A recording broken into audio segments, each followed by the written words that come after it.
สวัสดีค่ะขอต้อนรับท่านผู้ชมเข้าสู่ข่าวเด่นข่าวเด็ดแก่แล้วไม่พูดเยอะสาวใหญ่ประกาศรับสมัครสามี1 อัตราอ่านคุณสมบัติแล้วแห่ยื่นใบสมัครเพียบวันที่10 มกราคม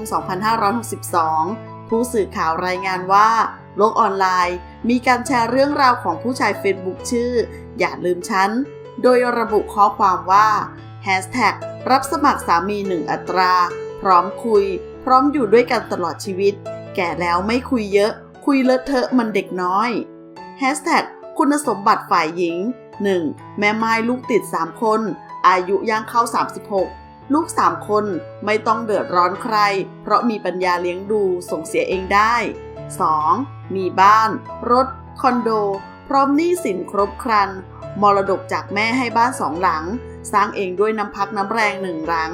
คอนโด1 ห้องไม่ต้องกลัวเพราะเรามีปัญญาผ่อนทุกเดือน 3. มอไซค์3 คันกระบะเก่าๆ2 คัน6 ล้อเก่าๆ1 คันรถเก๋งเก่าๆ1 คัน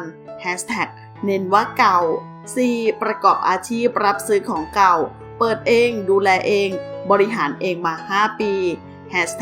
ถึงไม่ร่ำรวยแต่ไม่เดือดร้อนใคร 5. การศึกษาปริญญาโทบริหารธุรกิจมหาบัณฑิตการบัญชีแต่ไม่ได้ใช้ใบปริญญาหาเงินหางานตอนนี้กำลังศึกษาปริญญาชีวิตรอจบ 6. นิสัยใจคอเดี๋ยวมาศึกษากันต่อแค่คุณเปิดใจกับคุณสมบัติของเราคุณสมบัติฝ่ายชาย 1. ไม่มีพันธะใดๆไม่มีคนคุยไม่มีแฟนไม่มีเมียมีเมียแต่เมียตายแล้วได้อยู่นะ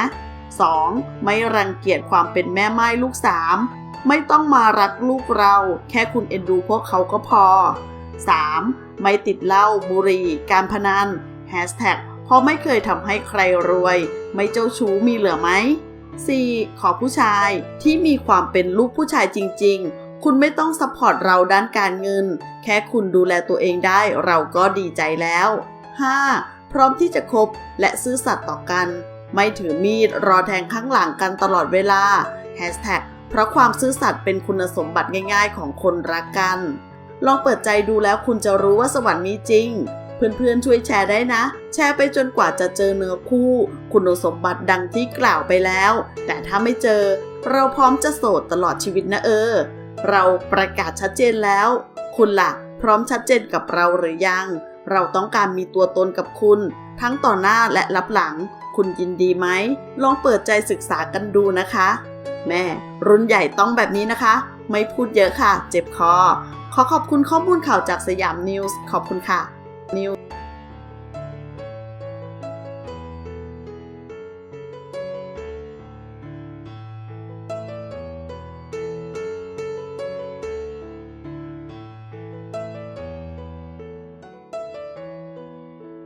ชอบกดไลค์ใช้กดแชร์อย่าลืมกดติดตามช่องข่าวเด่นข่าวเด็ดและกดกระดิ่งแจ้งเตือนเพื่อจะได้ไม่พลาดคลิปใหม่ๆจากพวกเรานะคะ